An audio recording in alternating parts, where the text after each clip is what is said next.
Hello, welcome to the wealth tax debate.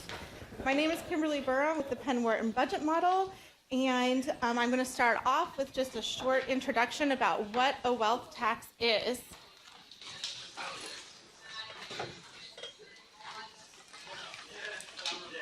So, taxing wealth is different from taxing income. A tax on income is really a tax on the stream of income that is produced by your work and savings. The tax is applied, and then that income stream can be used for both spending or for more saving. A tax on wealth, on the other hand, is a tax on the pool of all of your savings. The tax applies to the entire pool, not just the income it produces. So that tax is applied, and then that pool can be used for spending or it can be used for savings. The tax may be applied again the next year, depending on how often it's applied. And again, what is left over can be used for spending and saving. And one of the interesting things about a wealth tax that's different from an income tax is that by necessary, the amount of the tax is not related to the return. So if you have some low return assets, that could be quite a high percentage of the income that's produced, or if you have high performing assets, that could be a lower percentage of the income that's produced.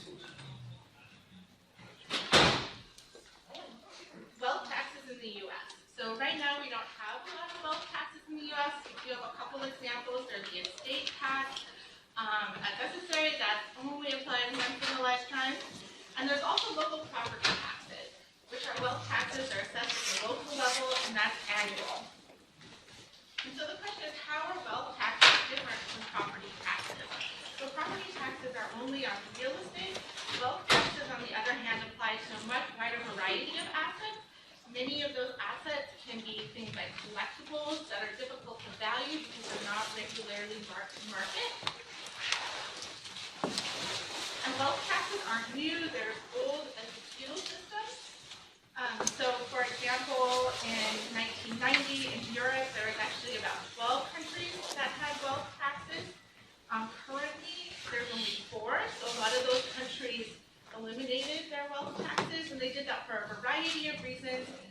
They felt that the tax base was shrinking, which meant it was only producing a little bit of revenue. It was, on the other hand, costly to administer.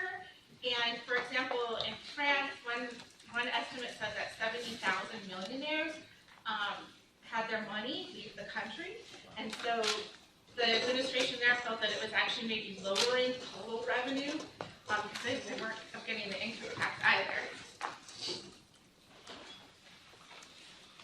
So how is it that, what affects how much wealth is actually hit with the wealth tax? So first of all, often with the wealth tax, certain assets are exempted. You can imagine assets such as farm property might be exempt from a wealth tax. There's also, it can change people's behavior so that they avoid paying the tax. And one example that I mentioned in France is moving abroad. You could also imagine that you could distribute assets to family members who don't have enough wealth to pay the tax. You can, because a wealth tax is on net worth, that means that your assets can be offset by liabilities. So that means that you can take on more liabilities to offset your assets and pay less in the tax. And you might also change the type of assets that you own in order to pay less tax. And then there's illegal evasion. And that is just outright, misreporting your assets, misreporting your liabilities, and hiding your assets in tax havens. Now, it is true that there's a lot of different policies and regulations you can put in place along with the wealth tax, and that might prevent people from engaging in some of these behaviors. And there's a lot of things that people want to do with the wealth tax. It can raise some revenue. It might help inequality. It might pay for additional programs that you want. You could use it to pay down the debt. And just because other countries had a bad experience with the wealth tax doesn't mean that U.S. is the same. You might have a different experience. A lot of the Democratic nominees for president do have a proposal for the wealth tax. Elizabeth Warren, which I'm sure you've heard of, wants a 2% tax on assets above $50 million and a 6% tax on assets of above $1 billion. And she also is trying to put some guardrails on this avoidance behavior by having a tax on people who try to leave the country. Bernie Sanders wants a 1 to 8% tax on assets above $32 billion, with the top rate on assets above $10 billion. Tom Steyer wants a 1% tax on the wealthiest 0.1% of Americans. And other candidates wanted increased taxes on rich people too, either by increasing the estate tax, increasing taxes on high-income households, and increasing taxes on capital income. So, we've raised a lot of questions. Without further ado, I want to turn it over to our wonderful panelists. We have Richard Prizanzano, who's the Director of Policy Analysis at Penn Wharton Budget Model. He came to us from the Department of Treasury. We have Natasha Sari, who's the Assistant Professor of Law at Penn Law, and she's written a lot about this issue with Barry Summers.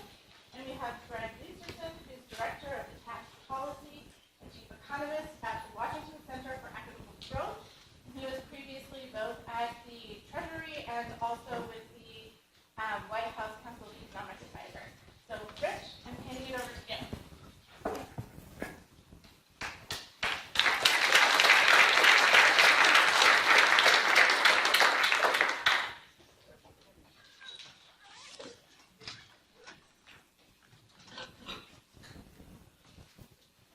Good?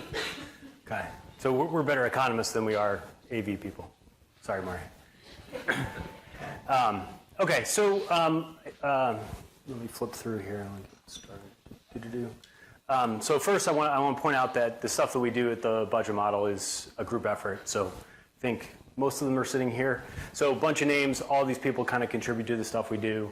All of it's valuable. It's not just me. It's not just anybody, one person. It's a lot of us here. So these are important names, and they'll be involved as we do the deeper analysis of the full Warren plan and the Sanders plans, the specifics of it. These guys are all going to be have important input. So my outline here is pretty simple. I'm basic, but I kind of want to get started thinking about it and then turn it over and hopefully have a good discussion. So basically, we want to talk about current treatment, talk about the debate about the tax base, which I think is an important piece here. Kimberly's already kind of alluded to it, but we have worries about evasion and avoidance, again, legal and illegal activity, and that base really changes the revenue that you could raise. We're going to talk about those potential leakages, and then what we're going to present is the macroeconomic effects of a stylized example of a wealth tax. So we'll do something very simple. Will, I think, be favorable to the revenue estimates that you might have seen in the press, and give you kind of a preview of what those potential effects would be on our dynamic model and how the economy would react. So what's currently taxed? So what's currently taxed is income and consumption. Income obviously is getting taxed as you guys get a W-2 or capital gains. And then there's some consumption that's taxed through excise taxes. When you gasoline or you buy fishing equipment, there are federal taxes on those things. And so we have those two types of taxes. And how are those taxed? So they're taxed through information returns. So if you buy a fishing pole from a store, Walmart, wherever you're buying it, Orvis, that store has to remit that tax saying, hey, we collected this excise tax on fishing rods. Same way it works at W-2. If you're getting, if Penn is paying you to do something, you receive an information return, the W-2, that then you put on your personal return. 1099 is if you have your own business and somebody's paying you to do something. You have to put it in, go through a different system. We have withholding taxes that you have to pay, and you have to remit your own employment taxes if you're getting income through the 1099.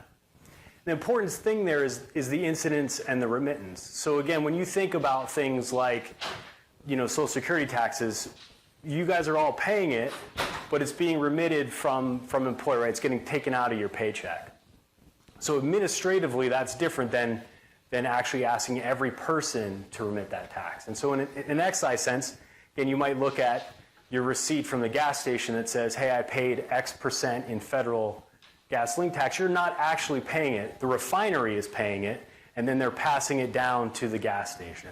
And so there's very few actual payers of the excise tax. And so when we start talking about wealth, we're expanding the complexity and the potential return information returns that we would need.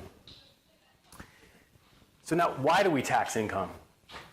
And I think one story that we hear when you talk about income taxes is that it allows some progressivity, right? If I make more money, I'm getting more from society, and so I should pay more in tax. That's a story about why we tax income. We see it. We're gonna tax that, and more income you make, the higher tax you get. That's why we have this graduated rates, and it gives us a progressivity to the tax code. What's not taxed? Wealth is not taxed, right? So there are notable exceptions. Again, Kimberly's pointing these out. We have an estate tax, and we have local real estate taxes. So the estate tax, what is that? That's basically I die with a lot of money or assets. The estate owes that tax to the federal government. What happens at that point? There's a return that's filed. There's a valuation of certain things. If you have 100 shares of Facebook, we know what the price is. The tax is attached to those shares of Facebook, and that tax is paid by that estate. Things that are not clearly have value, like stock. If I have a business that is not publicly traded, how much is my business worth? Well, there's methods that the IRS has set forth that says here's how you value something. Those things are applied. You essentially can pick one. If the government decides that the valuation is too low, they will audit you, challenge that, perhaps change the valuation. I promise you, when they change it, they only change up. But that's a difficulty here. That there's a much fewer estate taxes that actually are states that face the tax.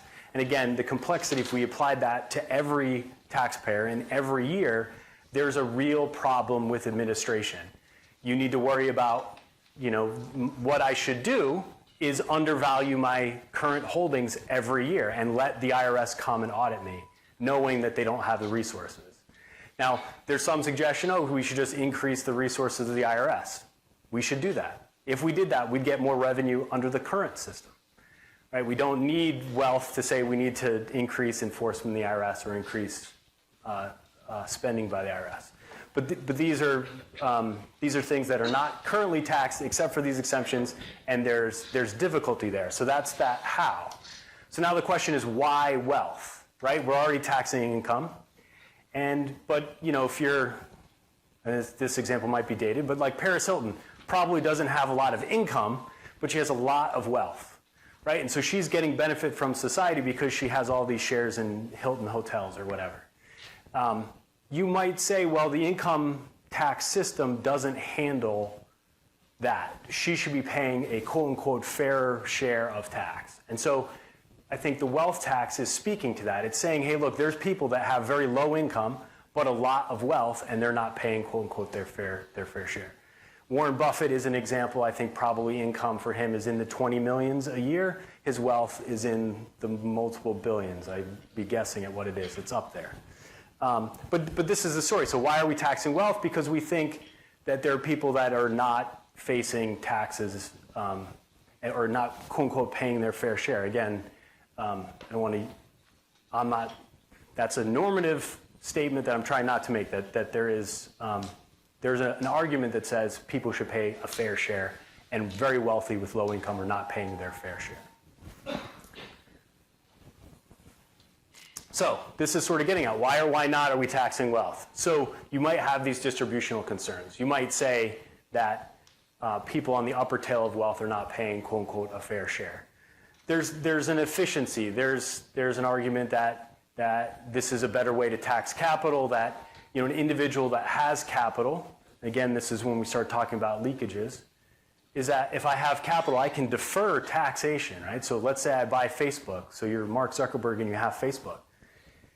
He has this value in Facebook, but he might not have any income. He can go to any bank, I promise you, in the US and borrow $100,000, and no bank is going to say no to him. So that would be a whole bunch of money he could get without actually paying tax, right? So he can have this store of value and not actually face tax until he realizes the sale of those stocks. So there's a thought out there that says, hey, that's not fair. He's able to defer this tax. We should get more tax there. This again, is an idea of fairness or the way that things should be.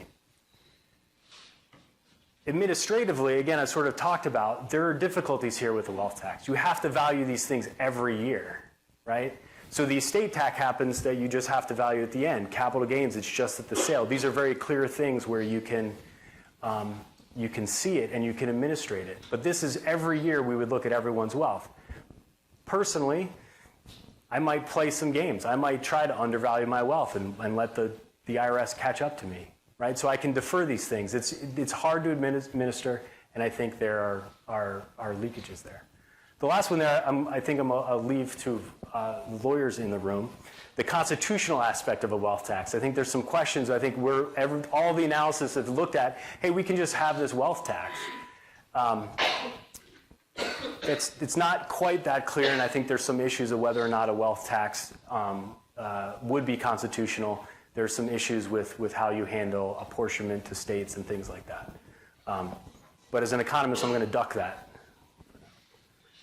So here's the distribution that we're talking about. And again, this is, I think, the story of whether you think people are getting away with something by having wealth. So the two distributions there, the blue line might be a little bit small. On the inside is the distribution of income or adjusted gross income as a tax concept, which we'll just sort of put aside. And then you have net worth. So that's this value of wealth. And so you can see that this tail being pulled to this corner suggests that the wealth in the US is much more concentrated in the top end than is income.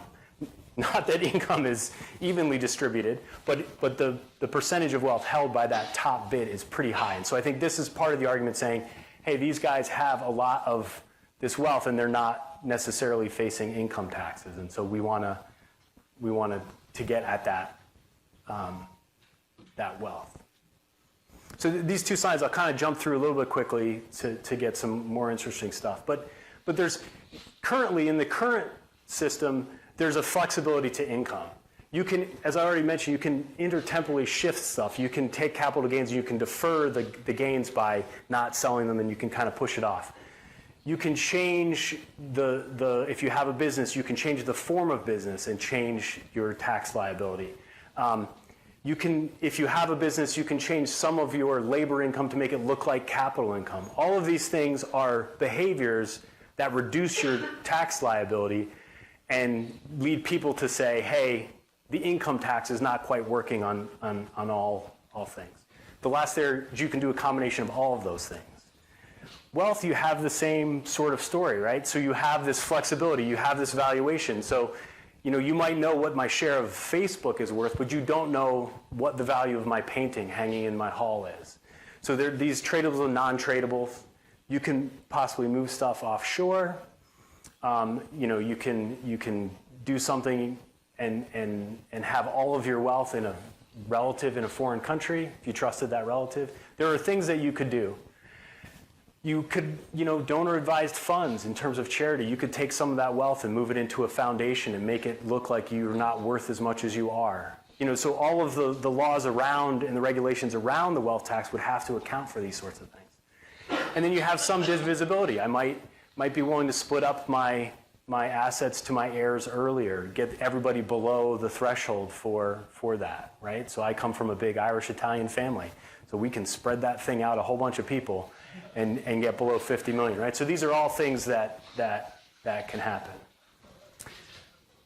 So we're getting close to what I call the money slide. So I want to be clear on what we're working with here. So what we did is, at this stage, we have a very stylized example of a wealth tax. We did 3 rates, 1, 3, and 5.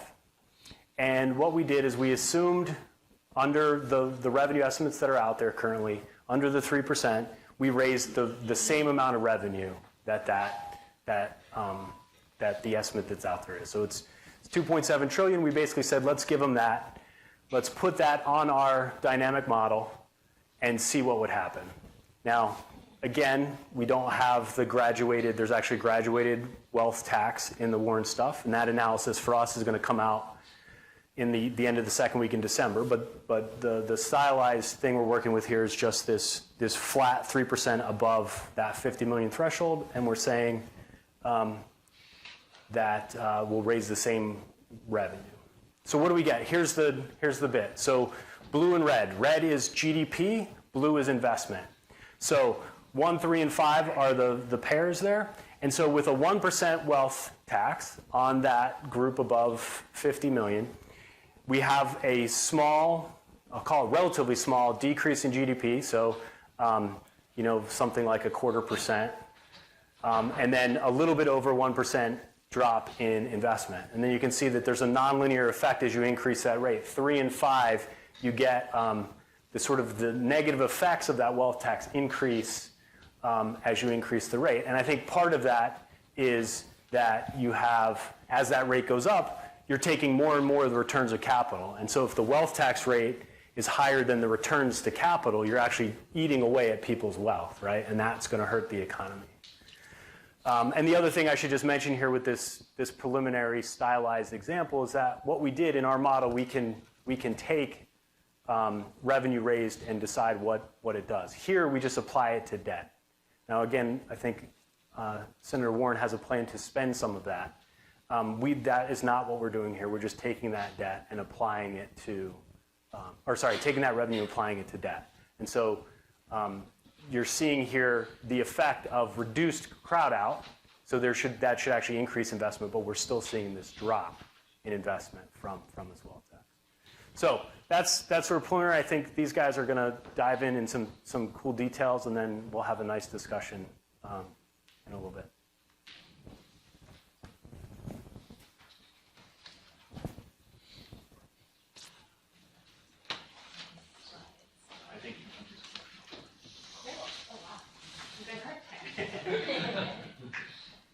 Hello? Okay. Hi, everyone.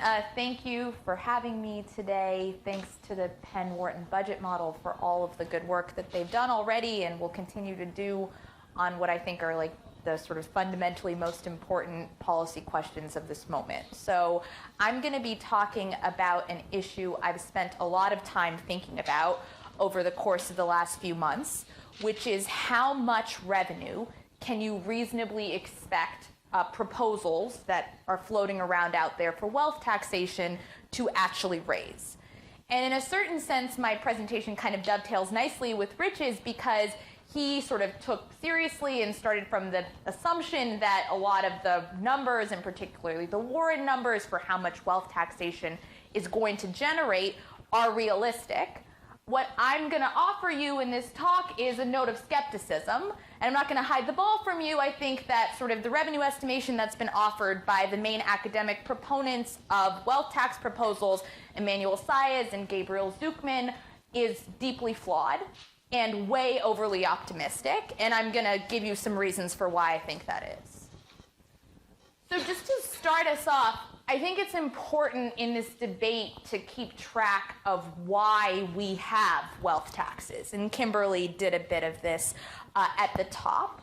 But there are different reasons you might think of. And sort of Senator Warren's reasons, Senator Sanders' reasons tend to fall in the bucket of the revenue generation reasons, I think. So you see Senator Warren on the campaign trail. She says just 2 cents from the very top. It's actually just 6 cents, and actually it's 6% over a certain threshold. But some small proportion from the very top can pay for a lot of important social programs, contributes to the revenue that Medicare for All contributes to help pay for Medicare for All, pays for universal child care, pays for a bunch of educational proposals around student debt cancellation, around free college. There is a totally different rationale for why you might want wealth taxes, which incidentally is the rationale that has been offered repeatedly by Saez and Zucman with respect to wealth taxation. This is actually a quote from a New York Times op-ed that they wrote in response to Congresswoman Ocasio-Cortez's proposal of a 70% top marginal tax rate. And their point is that, listen, sort of revenue is by the by a little bit. The real point here, the real objective, is dealing with the accumulation of political power at the very top. And that's just a fundamentally different goal. I mean, if I was to sort of debate with you about whether wealth taxes are the right tool to address that problem, I think I would come out on the negative. I think this is a really important problem. I'm super sympathetic with the goal. I think it calls for campaign finance reform. It calls for sufficiently more antitrust enforcement. Whether wealth taxes really deal with this, I'm not sure. But the kind of premise I want to start with here is that my objective here is to say, assuming that what we're trying to do with wealth taxation is raise revenue, the question I'm answering, how much revenue can a wealth tax reasonably raise, is an important one. But I think it's important to think about these two goals and how they're different, and that'll come up sort of as we talk through all of this. So, estimating how much revenue a wealth tax is going to raise is a really, really hard thing to do. And it's a really hard thing to do because there are a ton of unknowns at basically every level of this revenue estimation. So one big unknown is we actually do not know how much wealth people at the very top have. And there is a very lively debate in academic literature about what the right number here is. And the reason sort of there's such a lively debate is because we don't have a very good measure of wealth. What Saez and Zucman do to figure out how much money there is, how much money these 75,000 households who are going to be paying a wealth tax actually have, is they do something called the capitalization method.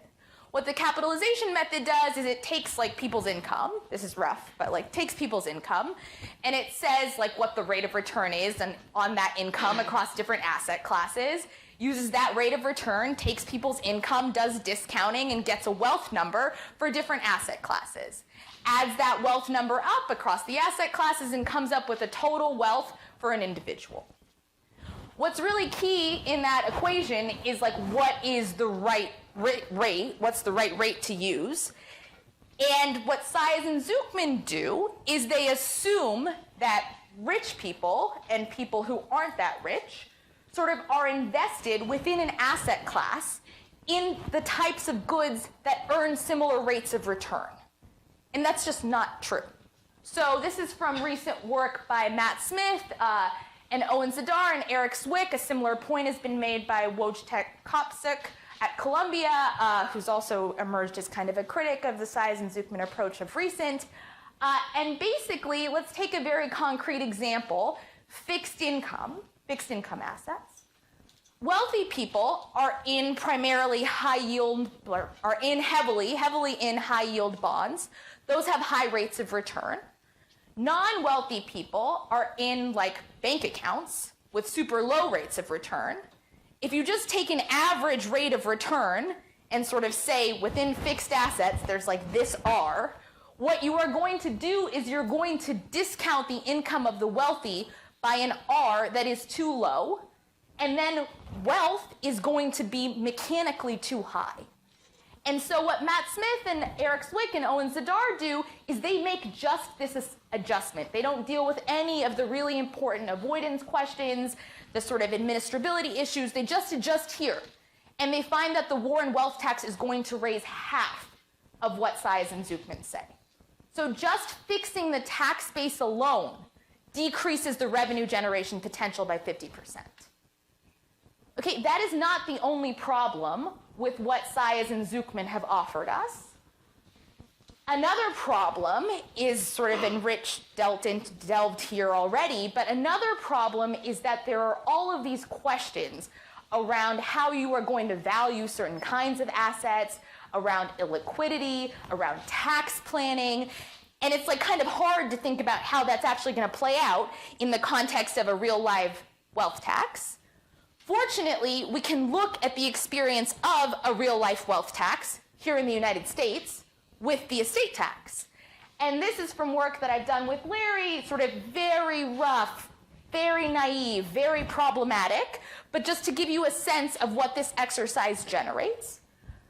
Estate tax, let's assume, based on some sort of averaging of Forbes numbers, that 2% of estates die each year.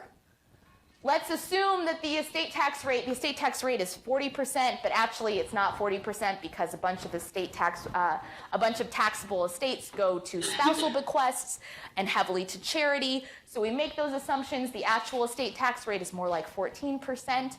You multiply those two numbers, you get that the estate tax is essentially a 0.3% wealth tax. If a 0.3% wealth tax in 2017 generated $9 billion, last time this data was made available, that means that a 2% wealth tax will generate around $70 billion. That's about 40% of the Saez and Zucman estimate.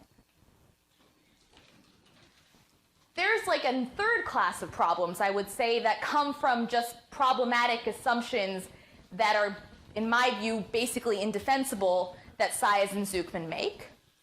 So one class of them is around growth rates. Basically, they need to get a number for how much revenue a wealth tax is going to generate in a decade. They take a number for how much a wealth tax will generate in 2019. They use a growth rate, and they project outwards for a decade. The issue is that they use a growth rate of 5.5%, and that's just not the growth rate. So you can go to the CBO. The CBO tells you the average growth rate over a decade is 4%. That inflates their numbers up. Another problem is that Saez and Zucman don't really understand or don't really think through how avoidance works in practice. The way that they get a number for the initial Warren proposal of a 15% avoidance rate is they rely on the tax literature of something called the elasticity of the tax base with respect to the tax rate. And so there's a bunch of papers in the literature, Gabriel has written one of them, that give you numbers for what this elasticity is. And they range from a 1% wealth tax, lowering the wealth tax base by 0.5% to 34%. And I'll just pause, that is a very large range, so we should be uncertain. All of this should have giant confidence intervals around it. What Saez and Zucman do to get a number for what they think the right elasticity is they just average these four numbers, and when there's a range, they take the midpoint.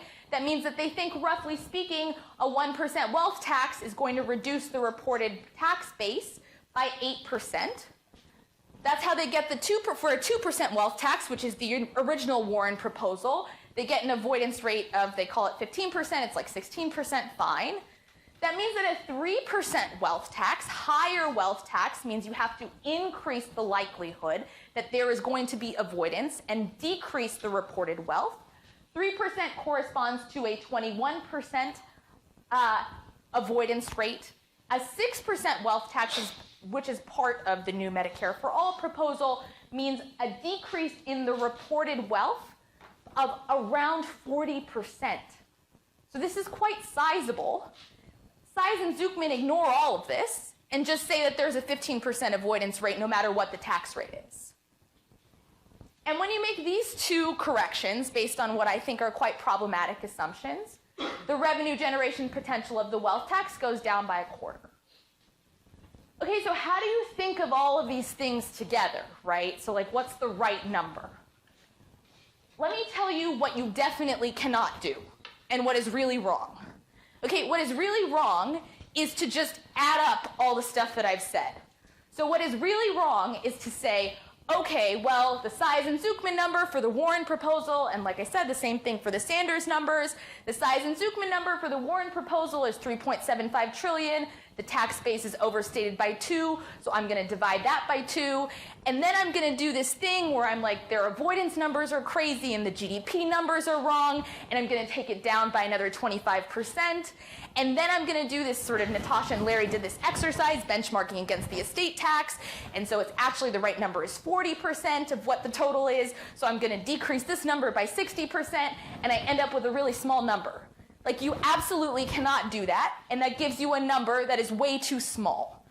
And the reason that that gives you a number that is way too small is because in that exercise that I just did for all of you, I failed to consider the interaction between the various adjustments that I've made, right? So when I did the estate tax exercise, I'm kind of dealing with the fact that there is a lot of avoidance that comes from the estate tax that's likely to play out in a wealth tax. when I did the elasticity exercise, I'm kind of also dealing with the fact that Size and Zuckman are understating likely avoidance of a wealth tax. And all that is to say that this actually highlights, and if you actually ask me what I think the right number is, I think the right number is closer to 50% of their number, and that's a lower bound, and it has big confidence intervals. But the reason I did that exercise is because I think a real problem in how all of these tax proposals, and particularly the Warren proposal that Size and Zuckman have been played a big part in developing and validating, sort of don't deal with, is the fact that when you interact all of these structural changes in how the tax system is going to work, that has a huge impact on the tax base for a wealth tax, and by the way, on a tax base for all other kinds of taxes.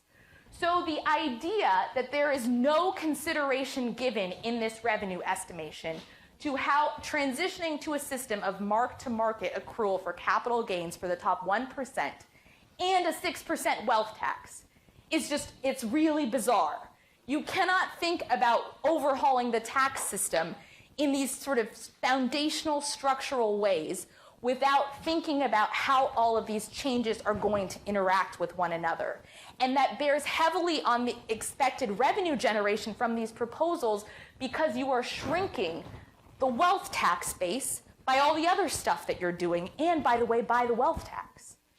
And so part of what I'm hoping to see, and as professional scorekeepers get involved in this exercise, I think it'll be really important to think deeply about how all of these changes interact with one another and what that means for how much revenue we can expect to generate from these proposals, because that bears very deeply on how we compare these ideas with some other ideas. And I'm out of time, and constitutional issues I think loom large, happy to talk about them, and many of my colleagues are even better equipped to talk about them. But other ideas, alternatives, sort of Larry and I have a paper coming out this weekend where we make a strong push for a substantial investment in tax compliance that we think can generate around $1 trillion in a decade. I think rolling back big parts of the Tax Cut and Jobs Act, big increase in corporate rate, all of these things are sort of great ideas and should be seriously considered to achieve a much more progressive tax system, which I think is of utmost importance.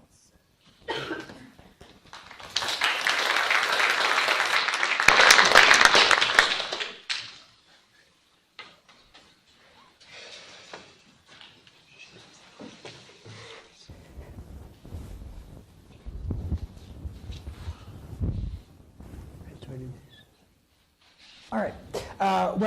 Thank you to the budget model folks for organizing. It's a pleasure to be here. I was hoping Natasha would talk about constitutionality, so I didn't have to, but I may just continue the trend. But I'm going to do something a little bit different from the folks who have gone before me. Lift up a little bit and ask, why are we where we are, and how can we think about some of the different tax instruments that are being talked about in the public square right now as they relate to this idea of taxing wealth. And so the point of departure for a conversation about taxing wealth here is that the rich really are different. Their money comes in different forms. And so what I have here on this slide, it reports the composition of people's income across the income distribution. And so the darker blue lines are reporting that over almost all of the income distribution, compensation, meaning wages, labor earnings, are the primary source of income. Right? At the very bottom of the distribution, the bottom 2 quintiles, I should say, you see a lot of transfer income, think Social Security, right? But if you look over to the right side of the figure, in the top 1 and top 0.1%, you see a lot of capital income and a lot of business income, right? And so these are major contributors to the income at the top of the distribution, and they're much less important sources of income at the bottom of the distribution. So why does this matter, right? This matters because the income tax struggles to tax these types of income, and that means it struggles to tax the rich. And the sort of core reason for that, the core idea that I want you to keep in mind is the idea of taxing capital gains on realization. So a capital gain is I buy an asset for $100, I sell it a year later for $200. That difference is the capital gain, right? I pay tax on that. I pay tax on that gain when I sell the asset, right? So there's a little bit of a time value of money. I can delay tax until I sell the asset, and that gets me a little. That's not the important question, the important issue. The important issue is that I can choose when to sell the asset, so I can choose when to pay tax, and that means I can plan around it, right? So the basic rule number one is going to be accelerate losses and delay gains, right? If I have the losses now, I can reduce my taxable income this year, pay less tax, and I delay the gains into the future and pay tax only in the future. But the second element of this is that there's a provision of tax law known as stepped-up basis, which is basically if you hold an asset until you die, when you die, the capital gain is wiped out for income tax purposes, right? So this is sort of the ultimate ideal of a lot of tax planning. Defer tax, maybe you're hoping that Congress will cut tax rates, or maybe you're just, I'm going to delay it as long as I can, and ultimately get yourself to stepped-up basis where you can get the capital gain wiped out aspirationally. Right. What all of this means is that the tax base for capital gains is sensitive to taxation. People can avoid tax, and you collect less revenue from your capital gains tax as a result. The second reason why the income tax struggles to tax the rich is that the capital income benefits from preferential rates. So the top rate on ordinary income, that's 40.8%. The top rate on capital gains and dividends is 23.8%.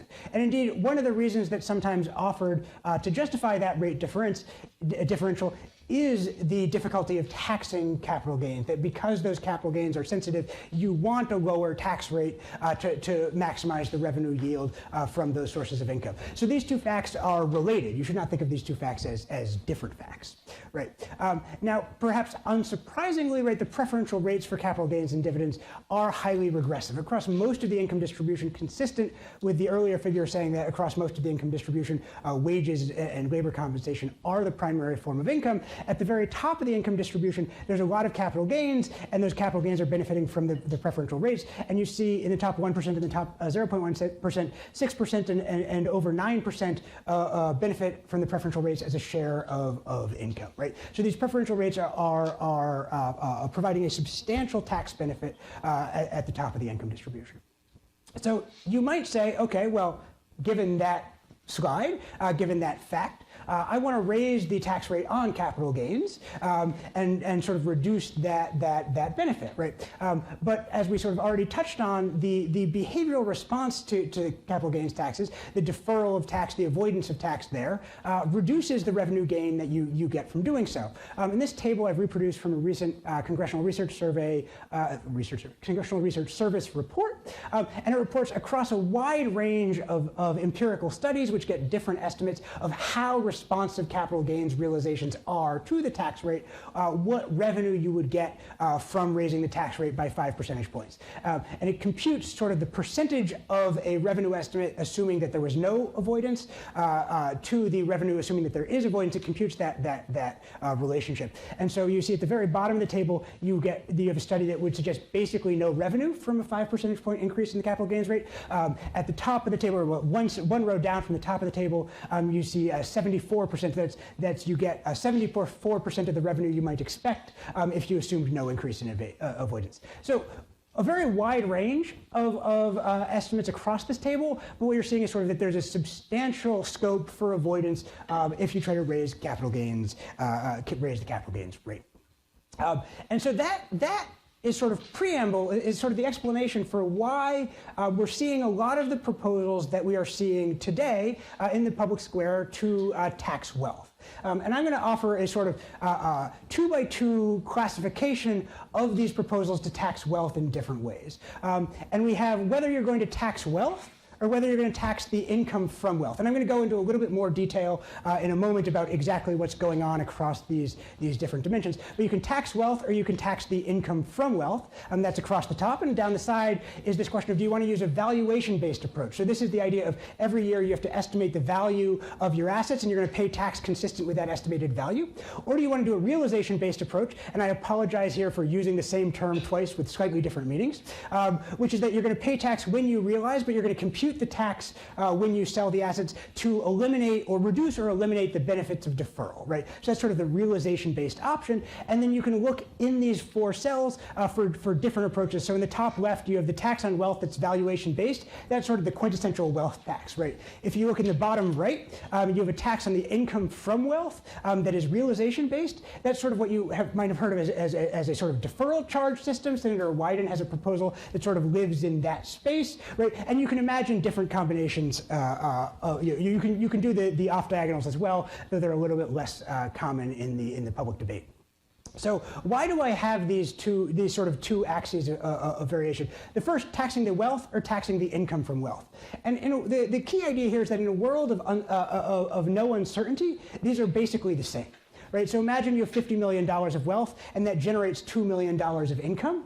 You don't really care whether I put a 1% tax on that wealth or a 25% tax on that income, right? So there's a very close connection between taxing wealth and taxing the income from wealth. Now, you can break that connection with a variety of additional complications, and uncertainty is the most important, but you have this very close relationship between taxing wealth and taxing the income from wealth. The second dimension is whether you want to go valuation-based or realization-based. And the valuation-based approach is this idea you estimate the value every year and you pay tax consistent with that value. The realization-based approach is you pay tax when the asset is sold or given away, and you design the tax to reduce or eliminate the benefit of that deferral, right? So in the wealth tax scenario, basically what you're going to do is you're going to impute a pattern of asset values back in time based on the sales price and assumed return, and compute tax based on that. That actually looks a lot like a proposal that Alan Auerbach released 30 years ago for what he called a retrospective capital gains tax. I've converted it into a wealth tax version, but the idea of assuming a constant return and using the sales price has that sort of is sort of a familiar idea in this space. With the income tax version, you have to impute a pattern of gains over time based on an assumed schedule of returns. So you're trying to figure out when the gains accrued, tax those gains based on that assumption of when they accrued, and then charge interest on that unpaid tax. So that's sort of the realization-based version of the income tax. All 4 of these share, in some sense, their most important features because they are all different ways of taxing wealth with different administrative mechanisms, but they're all highly progressive tax increases with potential revenues in the trillions, and they sort of address this question of the income tax as it exists struggles to tax the income of the very, very wealthy. So I'm going to conclude with some very quick remarks on how you might think about choosing between these different options. So first, I'll think about the choice to choose between taxing wealth and taxing the income from wealth, right? And I'm going to start with a difference that is not actually fundamental to the economics of the proposal, but is fundamental to the way they are proposed in the public square, which is that the wealth tax is an add-on tax, and the accrual taxes are a reform to the existing income tax, right? So you don't have to propose it this way, but this is the way they typically get proposed. And what this means is that your wealth tax is going to tend to be more concentrated in the tail of the distribution and have a larger tax increase per person for the same amount of revenue. And obviously you can dial those pieces in different ways. You can increase the income tax rates. You can change the thresholds for the different taxes. But in the ways they've been proposed, you often see this pattern where the wealth tax becomes a little bit more concentrated in the tail because it's a larger tax increase per person as an add-on tax. Those are not the fundamental distinctions. The fundamental distinctions are sort of what we'll talk about here. In the income approach, it allows for a more seamless integration between your taxation with the existing income tax, which means that you can align tax rates on labor income and capital income. You can sort of achieve a variety of other benefits that you might want from integrating with the tax system more fully. You could imagine combining with a corporate integration proposal if you desired, right? You have greater risk sharing between the taxpayer and the government under the income tax version. If you have an unexpectedly higher low return, right, the tax adjusts immediately, so you get that more risk sharing, and you've reduced constitutional risk. And because I'm almost out of time, I will also skip right over that. But I will say, for actual policymakers, that is possibly the most important dimension of difference here. But you could ask Natasha in the Q&A. The wealth approach, right, a couple of benefits. It taxes assets that generate consumption flows. So imagine I live in a house, right? That house is, or I have a vacation home, whatever, it's generating a return in the form of housing services. The wealth tax gets at that more effectively than the income version. You have less volatile revenues. That's the flip side of the risk sharing. I don't think that matters so much for the individuals, but thinking about state governments, other government entities collecting revenues, that may be important. And finally, I think it's important not to understate the role that this last factor plays in the public square, which is I think the wealth tax is easier to explain in a variety of ways. And I think that's playing a very important role in why it is as prominent as it is right now. And then finally, very quickly on the choice between valuation and realization, right? Ideally, your valuation approach means that you can accurately measure income and wealth, and it makes it harder to avoid. Ideally, your realization approach means that you get sharply lower compliance costs without opening the door to too much avoidance, right? As you think about the choice between those, what you want to do is compare the costs of the valuation, the amount of avoidance that results from the use of a deferral charge structure, and the costs of planning to plan into the avoidance around the deferral charge structure. Those are sort of the pieces you want to keep in mind as you choose between them. And then finally, one note on the incidence of all of this, which is that as you think about going from valuation to realization, right, I think it's useful to conceive of the reduction in compliance costs from moving to realization as being largely borne by the wealthy, and the reduction in revenues that results from some amount of avoidance under the deferral charge approach as likely not being borne by the wealthy, so that you have, in this choice, which you may want to make for a variety of reasons, or you may not want to make for a variety of reasons, you always want to keep in the background the incidence of the tax choices you're making, and think through all of these issues as being questions of sort of who am I burdening with taxes, and how much revenue am I raising from taxes. Okay. I'll stop there. Thank you.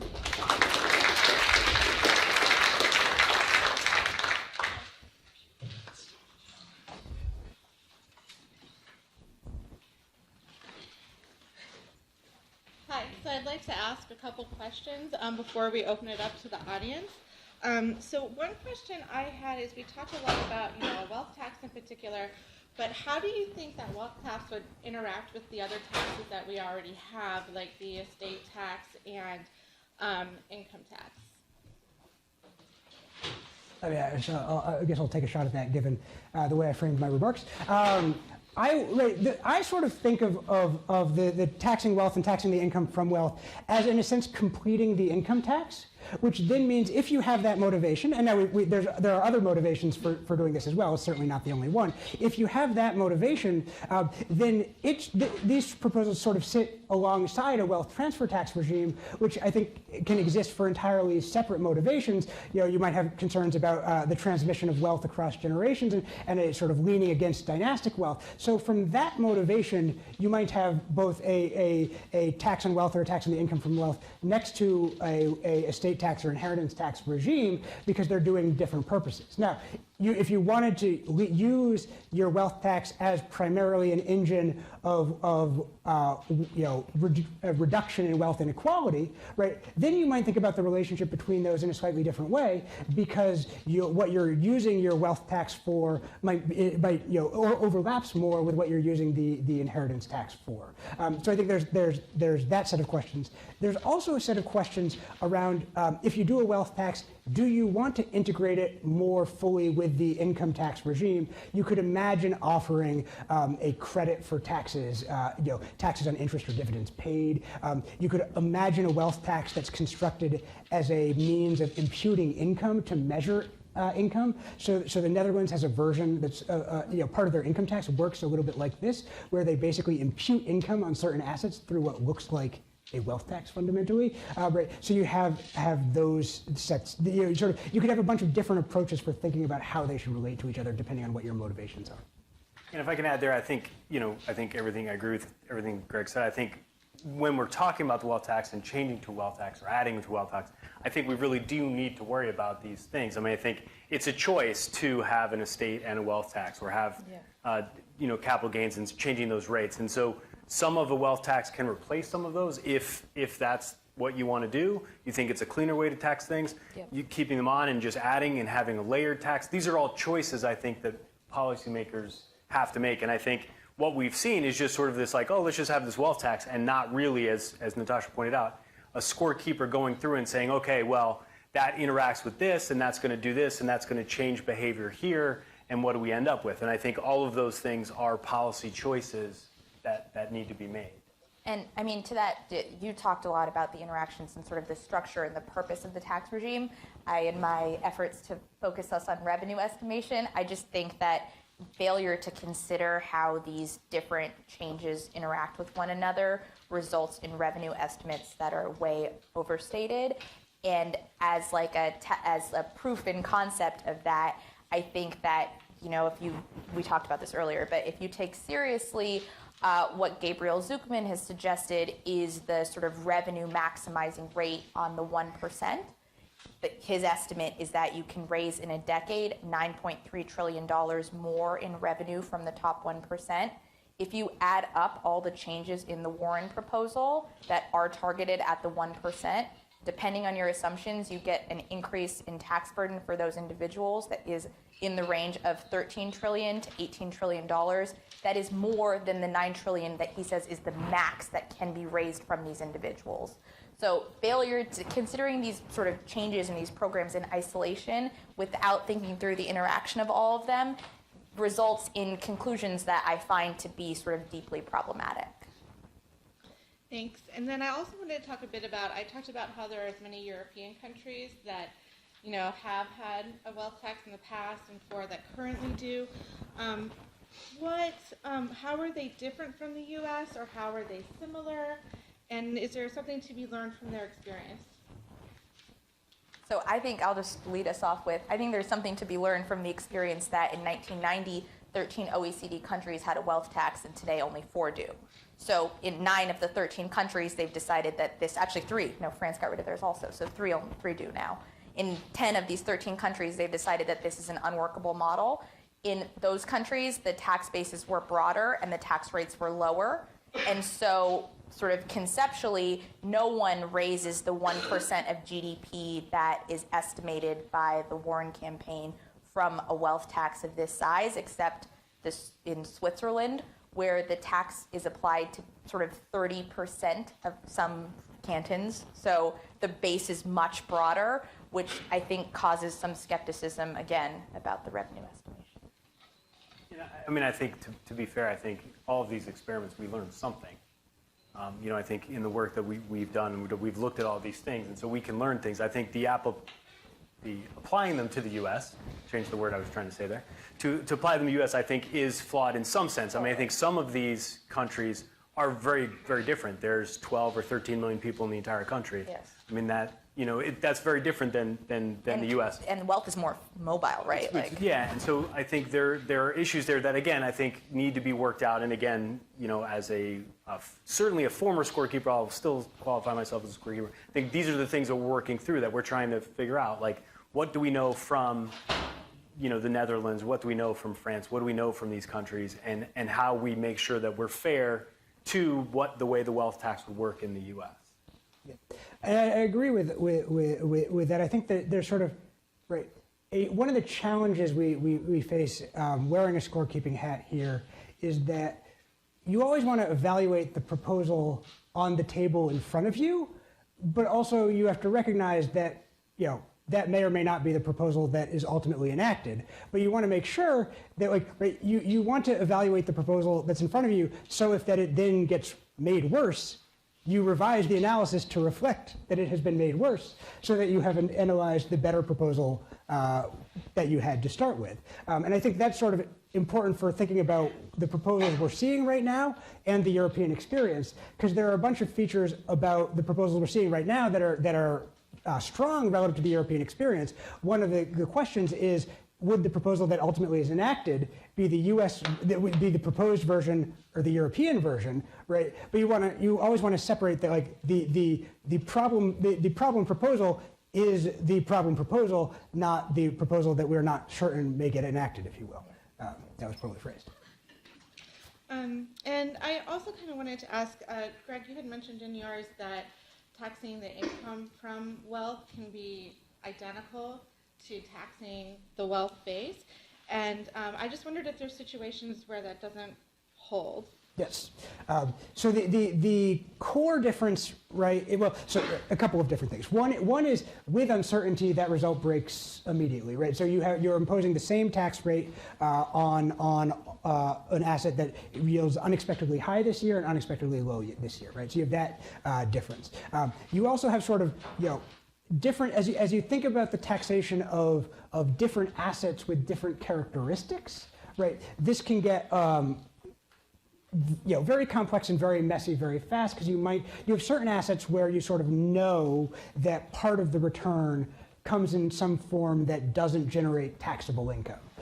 Right, so this is the house example, right? And that's going to be treated differently than the investment in a security that's generating dividends and capital gains, right? But you also have some, the potential difference in treatment between a low-risk asset and a higher-risk asset, where sort of exactly what that means for you depends a lot, I think, on the rest of your portfolio and how you are building that portfolio and what your goals are. So I don't have a short answer to which way that cuts, other than to say that the overall portfolio problem is very complex, and when you open that door, you can add further complexity to that set of issues. I think sort of I'm going to throw back a question, I think, here at both of you. Is like, so thinking about these things and thinking about the rate that you set at a wealth tax, and again, if you have a rate of return on capital and you have the wealth tax, is this encouraging behavior into more risky assets? Because the rich need to make sure they get more than the say 5% tax rate or 3%. And do you sort of think that those effects are potentially important? I mean, it's weird to ask this question. I think they're important. Yeah. And so it would be great to hear your perspective on potential behaviors around sort of the rate and then sort of what you're getting from a return. No, I think those aspects are hugely important, and I think that it's also a little bit confused, I think, to use as the benchmark what the stock market return is, right? So like a 6% wealth tax isn't that much, or is sort of right because these guys are invested into stuff that's yielding 7% or yielding 10% or whatever it is. That's not really the right way to think about it. Larry has a paper with Jeremy Bulow from years and years ago where they make the point that I think conceptually is very important, which is that the right benchmark for how to think about how high or how punitive or however you want to describe it a wealth tax is to think about the risk-free rate of return, because the government isn't sharing, they're getting all the upside, but they're not sharing in your risk as someone who's paying a wealth tax. So everything you make above the risk-free rate is kind of like the risk premium that you get. And by that metric, this is a very high tax and is certainly going to have impact on how people who bear this tax are actually going to behave. And if you want sort of direct proof of that, I think realistically, look at how people, all the billionaires who are going to be on the hook for a wealth tax, if it is actually legislated as the way it's been proposed, are talking about it. So the idea that this is small, or it's 2 cents, or it's 6 cents is kind of good advertising, but I think totally unrealistic from the perspective of what this actually means and the kind of burden that this imposes. So I will confess to substantial uncertainty to your question. I have a gut reaction that it causes people to reach for yield, but I don't. If you were to ask me what research or empirical results am I basing that reaction on, I don't have a great set of citations for you. It's a good paper, though. And we all talked a little bit about sort of some of the vehicles that people use now to give to foundations, charitable giving, and there's also trusts for heirs. What kind of incentives would a wealth tax set up for these trusts and charitable giving foundations? Well, I mean, I think this is, for me, this is a good example of the administration of the tax. I mean, I think there are currently rules, and again, I would defer to Natasha and the other lawyers in the room on related parties, and there are things that are written in regulations and in tax code that says, okay, and even in the recent TCJA, there's rules on if you have a particular deduction from a business and you're related to another one, you don't get to take that deduction. So I think this is all really careful analysis that would have to be taken. And if, there might be an aggregation method that would say if I've split my wealth across my heirs or my family to get everybody below that 50 million threshold, you could imagine the IRS Treasury writing rules to say, well, that really counts as one, and we're going to tax the person that we see as being in control. Now, I have no say on whether or not that those rules would work, but I think this is the kind of thing that you'd have to worry about with things like foundations and trusts. So I confess to being a little confused about what the plan is with respect to charitable giving with a wealth tax. But if the plan is that charitable giving is exempt, then there's certainly an incentive to give more earlier in life. And ironically, I think that creates a sort of incentive for individuals who are eligible for this wealth tax to spend more on charities that voice, or things that are termed charities, that represent their strong political beliefs on a bunch of different issues. And so if this is a tool to curb the political power of the elite, like, you might perversely end up getting them to spend more on this at various stages of their life. If the plan is that charity is not exempt, that's also like a huge foundational change. And I sometimes I read that it is, like the Warren campaign, the proposal, I think it is, but then Zucman and Saez don't really want it to be, and so I confess to not being sure what the plan is. But if the plan is that charity, I think that the incentive structure is such that you would want to give more earlier in life. So I'll just expand on that last piece. I think there's sort of a range of questions where we haven't seen answers yet on design. Charity is one of those. I think it's basically like, if you want me to bet money, charities are going to be substantially exempt and money is going to flow in. Yes. And now I should say, like, we subsidize charities for a reason. Yeah. This is not inherently a bad thing. It affects your revenue estimation and your other points. But like that flow, the political power thing. Yeah. It does. That flow is real.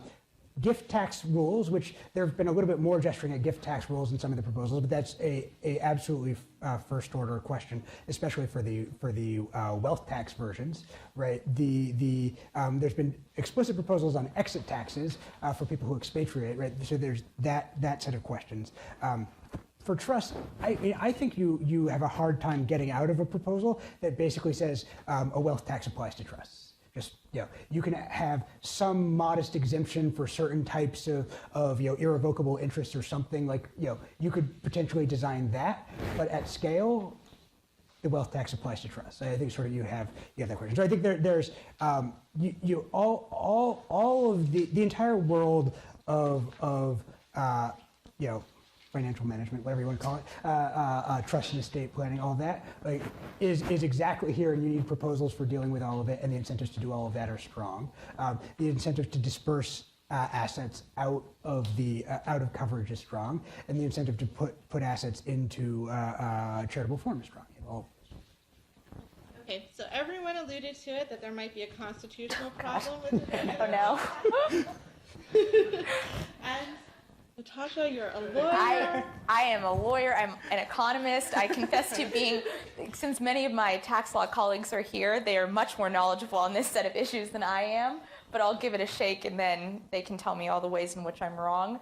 So there is a genuine live, my understanding, but people might dispute me. My understanding is there is a live constitutional question about whether a wealth tax is constitutional.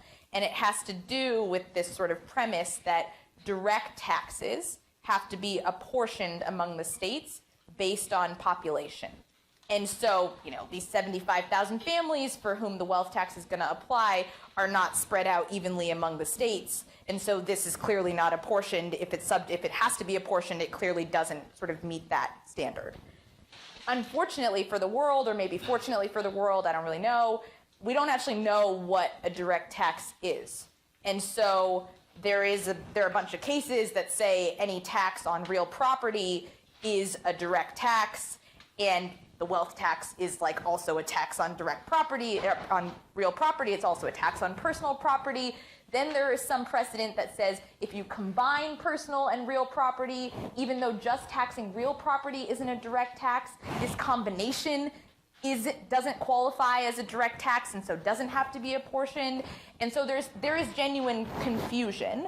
And I think that there's a great piece for all of those interested in constitutional questions.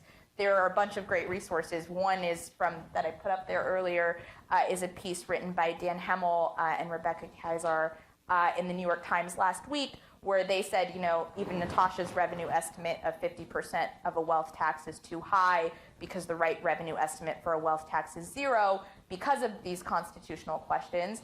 Their point was actually it might not be constitutional.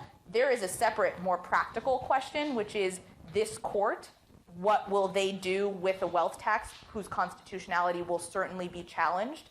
And if I had to bet money based on the partisan composition of this court, my guess is they would rely on precedent that clearly exists to find it unconstitutional. And some sort of tax law scholars have said it's okay because there's then going to be this fallback provision where we're going to find other ways to tax wealth in ways that are constitutional. And I'm just super skeptical, from a practical perspective. I've engaged in most of these issues with my econ hat, but from a practical perspective, why we sort of bank the first 100 days, you only get it once, on a proposal that once it gets to the Supreme Court is likely to be struck down is non-obvious to me. But Greg's point is really well taken, which is it's much easier to explain and sell this than it is my 25 things that I think we should do to reform tax code. Reed is going to correct me, I'm sure. If you can get it called an income tax, then even though it's a direct tax, it's kind of... Yes, but how can you get it? So, going back to Greg's thing? Greg's slides and saying there are different ways we can do it. So we do tax certain forms of wealth under methods that look exactly like Greg's method. And so the question is, can you expand that model or make it look close enough to that model, putting aside your question that it depends on the court. And we might think this court would take a more conservative approach. But I would say it's broader because you have that whole other way that you either say it's not a direct or it is, but it's an income. Yes. Income and all other sources derived, right? So yeah. I will point out that Reed wrote a very nice wealth paper 20 years ahead of Gabriel and Emmanuel's work. So he knows what he's talking about. And we're turning it over to the audience. So, yep. Yeah, so my first question point is how do you think that the fact that the United States taxes your global income regardless whether you live affects the applicability of the European examples where, it didn't work, but it didn't work because if I move away from France and I live in England, I don't have to pay the wealth tax. But if I move to England and I'm an American, I do have to pay the wealth tax, right? So this is my first question. My second question is to Rich. Rick. Yeah. So it's... You can wait for the mic. Oh, sure. Actually, you can quickly repeat the question. Yeah, my first question is on how the fact that you're taxed on global income regardless of residency affects the likelihood of success of a wealth tax in vis-a-vis the European experiences where that is not the case. My second point is, well, in your estimate, you assume, you count the benefits of the wealth tax as debt reduction, but interest rates are super low at the moment, right? So can you give us some idea of well, if we think that this is going to go into infrastructure or early childhood education that have returns that are much, much higher than the interest rate that we pay on 10-year treasuries, right? Then how does this affect your estimates of GDP, on GDP? And on the comparison with the estate tax, I'm super skeptical of that because there is an argument that the percentage of compliance is endogenous to some extent, right? Totally. The Warren administration would be much more strict in enforcing or designing a wealth tax to succeed than the Bush administration was in enforcing a wealth tax, right? So can you give us an idea of what the revenue issue would be there, how much we can expect this would be different? Thank you. So let me try to take the easy ones and then work to the harder ones. So the movement thing. So again, so if I'm a U.S. citizen that's living in the U.K., yes, I'm going to face U.S. income taxes. I think it definitely takes away some opportunities to avoid the tax, right? I do have to declare that if I have Irish and Italian citizenship and U.S., I'm just going to say, okay, I'm going to get rid of the U.S. and denounce that and move out. That's, I think, to Greg's point, there is this exit tax, which might handle. So there are ways to handle it. I do think. Initially, I think it is easier to administer because of the way that works, but I think that there still would potentially be some issues that you have to work out, explicit exit tax. The harder one, obviously, is the question of the results. So you're right that if there is a big bang for spending money, it might make sense to spend that and take on deficit. That's not what the experiment we did. We're going to look into it, over the next month before we release the main thing. The main results, but yeah, I mean, what we did was just apply it to debt. That's sort of a convention that happens if we weren't looking at it completely as the Warren plan. Was this stylized example? So we didn't think about those spending things. We've done work where we've said, okay, if you have infrastructure spending and it has a particular return, ways you finance that might make that quote unquote pay for itself in a way that the way we've handled this experiment isn't. And so there is an argument that says, okay, we just need to figure out how much is Medicare for All going to give us in productivity and then work that through that model. And that's what we're doing. That's just not, it's not clear to me that it's obviously better. But yes, that is not what we did here. So I am right there with you in we don't enforce tax compliance aggressively enough in general. By the way, in the next decade, the U.S. is going to lose $7.5 trillion because people don't pay their taxes. Tax compliance is like 82%. So 18% of taxes are unpaid disproportionately by the wealthy who accrue income in sort of opaque categories where we don't have good reporting to sort of make sure that the income is being reported accurately. So I agree with you. Another version of your critique of my estate tax exercise is one that Gabriel makes regularly, which is a little bit more vividly stated than yours. In the United States, we made a decision to let the estate tax fail. In Europe, every country that's had a wealth tax has made a decision to let the wealth tax fail. And a Warren administration or a Sanders administration or a Steyer administration is not going to make that decision. Okay, so that is one interpretation. Another interpretation is, gosh, this is real hard. And there are just so many tricks. And there is an entire industry that is dedicated to sort of loophole uses by the very wealthy who have at their disposal infinite resources to lower tax liability. And if we exempt charity, then everyone's going to give to charity. It's like there's so many tricks that are going to come that it becomes complex. And you can say to me that that sounds really defeatist and like how, like what sort of, you're not even going to try because there are all these tricks. And I will tell you that I want to try, and I have like a million suggestions for how we should do this and how we should get more tax revenue from exactly the same people. But I am skeptical of the revenue estimation. I'm just skeptical. And I'm skeptical because even if you don't buy my estate tax exercise and you just understand that the tax base is way higher, is way lower than they think it is, there's not as much money there as they think. And so we might well need wealth taxes after we do a bunch of other stuff that I think we should. But we shouldn't really trust the numbers, or we should be quite skeptical of those that have been offered us. I want to add one nuance to the estate tax administration point, which is, and to be clear, I absolutely believe that the identity of the Oval Office holder matters for the enforcement of tax laws. Totally. But I also think that especially with the estate tax, a lot of the challenges are implicit in statute. And so when we're sort of getting back to this question of the statutory regime you set up for the proposal is just absolutely critically important for even issues we, like, in some sense might think of as administrative, but those choices are embedded in the statute in a very fundamental way. So I think it's a sort of, I guess this is a statement to keep your eye on the ball of the legislation, in a sense, that you want good legislation, and it's not solely a question of administration after the fact. A question for Rich on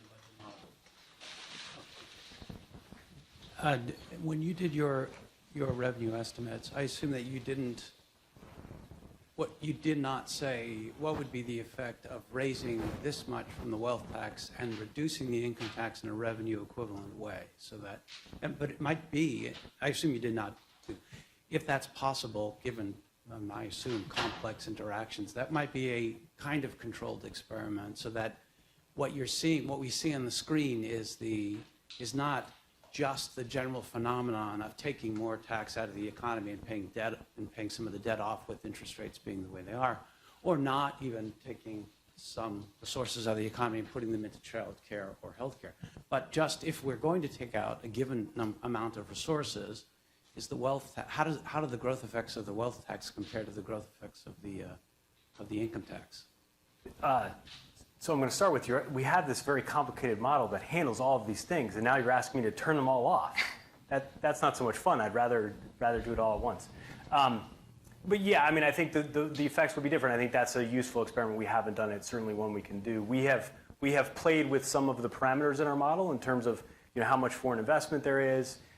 That can change these things because again, if you're thinking there's crowd out and it's foreign, then the GDP effects might be diminished.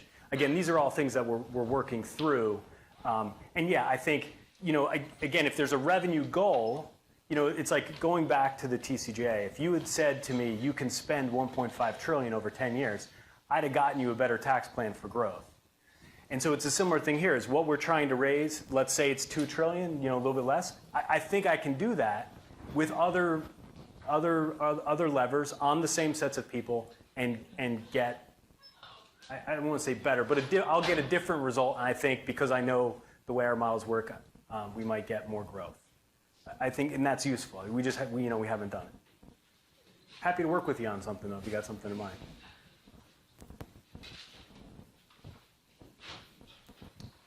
So a significant share of wealth accrued by the top 10th of a percent is in equity ownership in companies that people built. Yep. So I'm curious to get educated on the second and third order effects on corporate governance and on ownership control of companies when you start, and when you when do you do the incidence of the tax? Is it like whatever the stock price is of that company on December 31st? Is it average throughout the year? I mean there's a lot of practicalities that are sort of hand waved. I wonder if you guys could talk about that a little bit. I'm happy to talk about it. I have no direct answer, but I'm happy to talk about it. But I think again, this is sort of administrative. I think, so one thing is I think, there is, when you buy and sell stocks, there's a date on it, right? So that's information that could be passed to the IRS. Whether or not the IRS can handle it is a whole different thing. But that information is there. So you could actually do the stock price at when I owned it and how long I owned it. You could, I think, work that out. That information is there. I think, if corporate stuff is what we're worried about, which I think is something we haven't talked about, is this idea of how skewed is the wealth distribution. And this is something that Gabriel and Emmanuel worked on, and they came up with an estimate that there are a team at JCT and Treasury, David Splinter and Jerry Otten, that did the very similar exercise, but they handled for pre-1986 tax reform. There was a lot of behavior that said, I have a lot of wealth, my individual tax rate is really high, I'm going to put a bunch of money into corporations where I can defer tax, because I'm just going to pay the corporate tax, which is much lower than the individual tax, and I'm just going to make personal consumption look like corporate consumption and not face tax. And that can skew your wealth distribution if you don't do that right. And so I think, this is all these are issues that, again, I think, we've all sort of alluded to it. The first thing we need to do is nail down a base. Now, I think we're getting close, and I think, Natasha pointed out Matt and Owen and Eric's work. That's getting closer, and I think there are some refinements to that. We'll have a number, and then we can start worrying about these finer issues, which are important. But your question raises like another administrative point, which I wanted to get to but didn't have a chance to, so I'll use it now. Another point from Matt and Owen and Eric's work on this question is that when you do the correction about, within an asset class, people have heterogeneous returns that relate to their place in the wealth distribution, you also find out that over half of the income of the wealth of these people at the very, very top is in illiquid stuff without a public market valuation. And so your stock exercise is actually much easier. I mean, you have to pick a date, or you do some average thing, or you like figure it out. But what do you do about this sort of category of wealth that we don't really know how to deal with?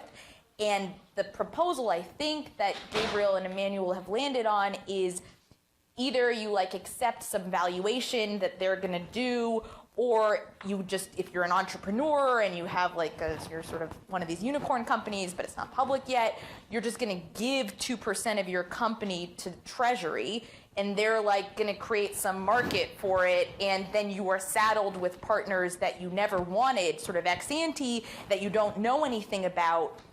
I think that's, I'm not sure that's the system I would pick. And I think that question looms even larger when we realize that it's not 20% of the wealth of these people, as Gabriel and Emmanuel have repeatedly stated. It's not, they say it's not a big deal because it's only 20% of the wealth of this group of people that we're trying to tax that's in illiquid stuff that's hard to value. It's actually more than half. And so the problems become, the administrative problems become really sort of challenging, I think.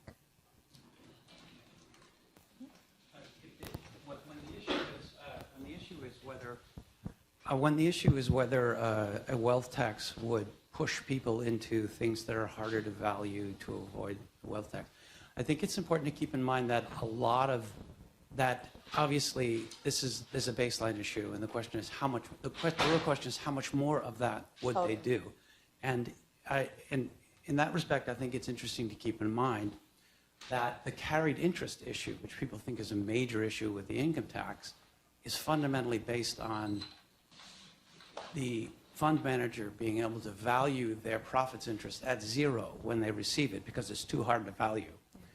And so if that's a problem with the income tax, well, then we already see and the question arises, how much worse would things be than they are now? They seem to be pretty bad with people moving into hard to value areas to avoid income tax or change the character, in this case, of their income. I mean, Chris, now you're speaking my language. I think you're right, and we've talked about this different times. I mean, I think, again, given a set of money that I can spend to raise revenue, I mean, I think there are issues.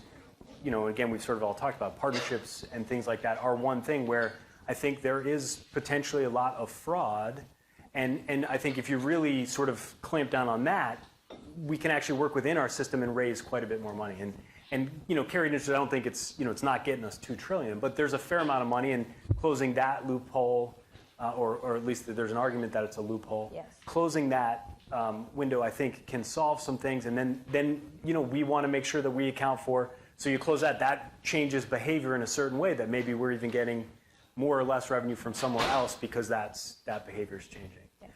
Carried interest, stepped up basis, like there's a lot that can be done within the context of, and even, by the way, talk about indirect effects, even tax compliance, right?